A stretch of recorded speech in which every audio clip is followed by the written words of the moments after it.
அழைக்கிறான் மாதவன். எல்லோருக்கும் வணக்கம். ஸோ இன்னைக்கு நம்ம டிஸ்கஸ் பண்ண போற ஒரு விஷயம் பார்த்தீங்கன்னா உங்களை சிந்திக்க வைக்கக்கூடிய லெவல்ல இருக்கும். கண்டிப்பா பொதுவாகவே காலையில எழுந்திரின்னு சொல்லி எல்லோருமே சொல்லுவாங்க. அந்த காலத்துல இருந்து இந்த காலம் வரைக்கும் காலையில சீக்கிரமா எழுந்திரிச்சிடுறா, உன் வாழ்க்கையே வேற லெவல்ல மாறிடும் அப்படின்லாம் சொல்லுவாங்க. நமக்கும் ஒரு கேள்விக்குறி என்ன இருக்கும் அப்படின்னா, ஏங்க காலையில எழுந்தாதான் சாதிக்க முடியுமா என்ன? ஏன் காலையில எல்லாதவன்லாம் சாதிக்காமையா இருக்கான் இப்படின்னு சொல்லி பல கேள்விகள் நம்மளுக்கு வரும். இப்போ இந்த காலை நேரம் அப்படின்றது ரொம்ப ஒரு அற்புதமான ஒரு நேரம் சொல்லலாம். என்னங்க காலை நேரம்ன்றது பெரிய அற்புதமான நேரம் அப்படிலாம் ஒன்றும் கிடையாதுங்க அப்படின்னு சொன்னீங்கன்னா நிச்சயமாக அப்படிலாம் இல்லை. நிச்சயமா அந்தந்த நேரத்திற்குண்டான ஒரு அந்த அமைப்புன்றதும் அந்த நேரத்திற்குண்டான ஒரு பவர்ன்றது நிச்சயமாக இருக்குது. அதுல எந்த மாற்று கருத்தும் கிடையாது. நீங்க சொல்லலாம் இந்த உலகத்துலதான் இருக்கும், இந்த உலகத்துல இந்த இடத்துல மட்டும் அந்த ஒரு விஷயம் மாறிடுமா? கண்டிப்பா மாறும். இப்போ சில இடங்கள்ல கிரகணத்தோட பாதிப்பு இருக்குன்னு சொல்றாங்க, சில இடங்கள்ல கிரகணத்தோட பாதிப்பே இல்லைன்னு சொல்றாங்க. இதே உலகத்துக்குள்ள தானே இருக்கீங்க. அப்ப ஏன் அந்த இடத்துல பாதிப்பு இருக்கு இந்த இடத்துல பாதிப்பு இல்லை அப்படின்னா, அப்ப அதோட ஒளி எந்த இடத்துல எல்லாம் படுதோ அதற்கு தகுந்தாற் போலான சில விஷயங்கள் சொல்லப்படுது. அந்த மாதிரி சில நேரங்களில் நம்ம இப்ப நம்ம சொல்றோம்ல, இந்த டைம்ல இதை பண்ணுங்க நல்ல நேரம், இந்த டைம் இதை பண்ணாதீங்க அப்படின்னா அதற்கு பின்னாடி சூட்சமமாக நிறைய விஷயங்கள் சொல்லப்பட்டிருக்கும்.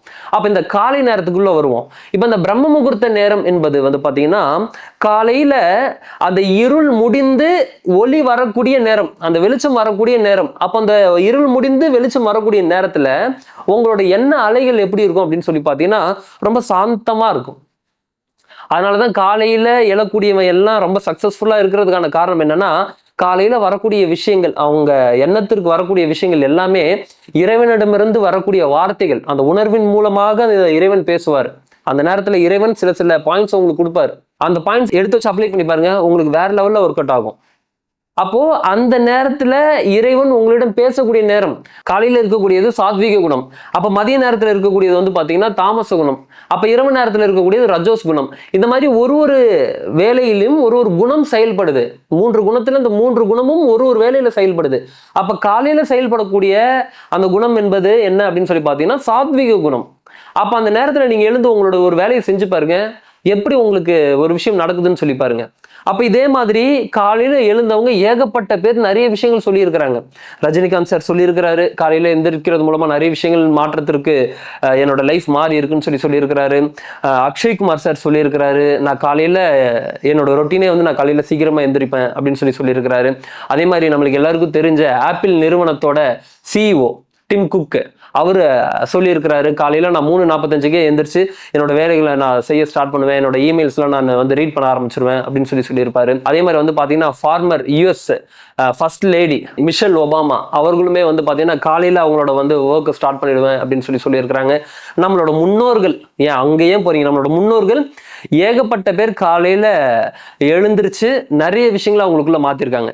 இப்போ உங்களுக்குள்ள ஒரு கேள்வி வரலாம், ஏன் அப்படி பார்த்தா எங்க தாத்தா பாட்டியா இருக்கட்டும், எங்க அம்மா அப்பாவா இருக்கட்டும், எல்லாம் காலையில 4 மணிக்கு எந்திரிச்சவங்க தாங்க, ஒன்னும் அப்பெல்லாம் மாறின மாதிரி தெரியல அப்படின்னு சொல்லி உங்களுக்குள்ள ஒரு கேள்வி வரலாம். இப்ப பாருங்க, இப்ப காலையில நீ எந்திரிக்கிறீங்க, ஓகே, எந்திரிச்சுட்டு திரும்ப படுத்துடுறீங்க அப்படின்னா ஒரு பிரோஜனமும் கிடையாது. இல்ல எந்திரிச்சு சும்மாவே அப்படி உட்காந்துட்டுறீங்கன்னா ஒரு பிரோஜனமும் கிடையாது. ஒரு பிரோஜனம் கிடையாதுன்னு சொல்லிட முடியாது. ஏன்னா காலையில எந்திரிக்கிறது மூலமாவே உங்களுக்கு ஒரு நன்மைகள் ஏற்பட்டுரும். ஆனா நீங்க சக்சஸ்ஃபுல்னு பாக்குற மாதிரியான விஷயங்களை அவங்க பண்ணியிருக்க மாட்டாங்க, அதனால உங்களுக்கு தெரிஞ்சிருக்காது. அப்போ இப்ப நீங்க காலையில எழுந்திரிச்சு நீங்க ஓட ஆரம்பிக்கிறீங்க, எதுக்கு? உடம்பு குறைக்கிறதுக்காக ஓட ஆரம்பிக்கிறீங்க. ஆனா ஈவினிங் ஆனா bajji, fried rice, junk food items இப்படி சாப்பிட்றீங்க அப்படின்னா எப்படி உடம்பு குறையும்? எப்படி ஹெல்த்தியா இருப்பீங்க?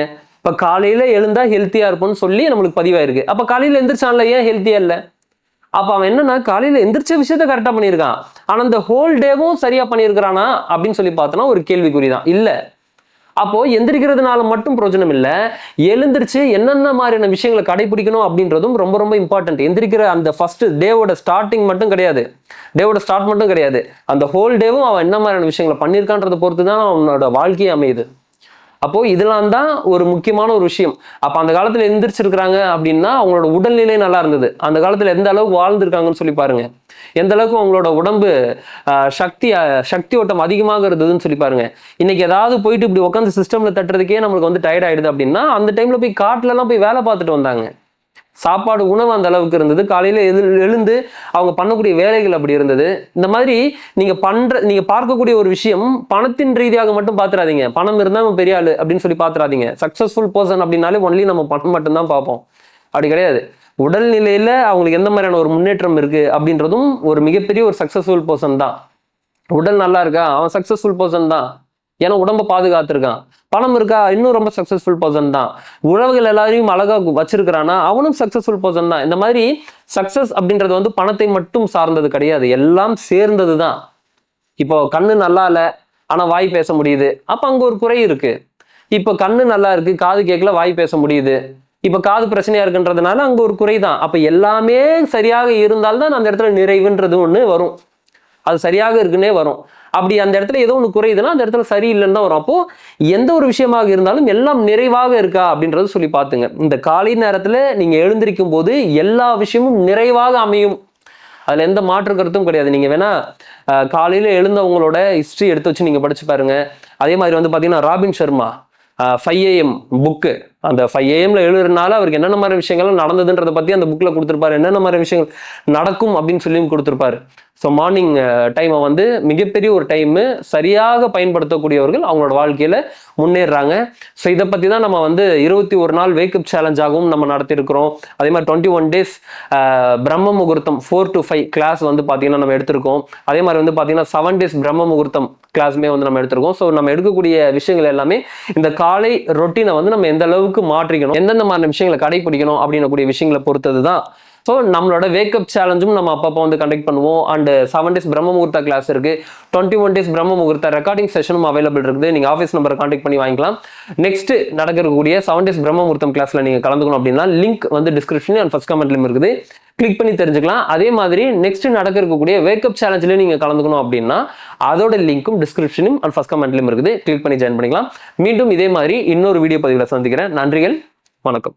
I hope everything is fine at your end. இந்த வந்து 21 days கிளாஸ் சீரியஸாக டெஃபினட்டாக ஏதோ ஒரு சேஞ்ச் வந்து லைஃப்பில் கொண்டு வருதுங்க. ஏன்னா வந்து நம்மளும் நிறைய வீடியோஸ் பார்த்துருப்போம். பட் இந்த 21 days கிளாஸ்க்கு அப்புறம் அதாவது பல விஷயம் பல இடத்துல வந்து ஸ்ட்ரைக் ஆகுது, அதாவது ஞாபகம் வருது. ஸோ ஒன்று ஞாபகம் வந்தாலே போதும், நம்ம அதை அப்படியே பிடிச்சி டெவலப் பண்ணிக்கலாம். ஸோ அதுவே பெரிய விஷயம் தான். எனக்கு வந்து ஒன்று மெயினாக என்னன்னா இந்த வந்து தாட்டுக்கு வந்து கவனித்தல். ஸோ அதுக்கு வந்து அவர் வந்து அவரோட டீச்சிங் மெத்தடாலஜி வந்து ரொம்ப சூப்பர். ஏன்னா அவர் அன்னைக்கு என்ன சொல்லியிருந்தாருன்னா, நீங்க எல்லாமே நோட் டவுன் பண்ணுங்க, என்னென்ன தாட் வருதோ அந்த அந்த அந்த சின்ன பீரியட் ஆஃப் டைம்ல எல்லாம் நோட் டவுன் பண்ணுங்கன்னாரு. எனக்கு அந்த காலேஜ்ல இருந்து ஸ்கூல்ல இருந்து வீட்ல இருந்து டீ கடை அது இதுன்னு எல்லாம் நிறைய விஷயம் ஒரு 15-20க்கு மேல அங்க நோட் பண்ணி அதை படிக்கிறப்ப தான் தெரியுது, இதெல்லாம் ஒரு தாட்டா, இதுக்கெல்லாம் ஒரு ஒரு வேல்யூவே கிடையாதுன்னு அப்பதான் அது ஸ்ட்ரைக் ஆச்சு. So it's a kind of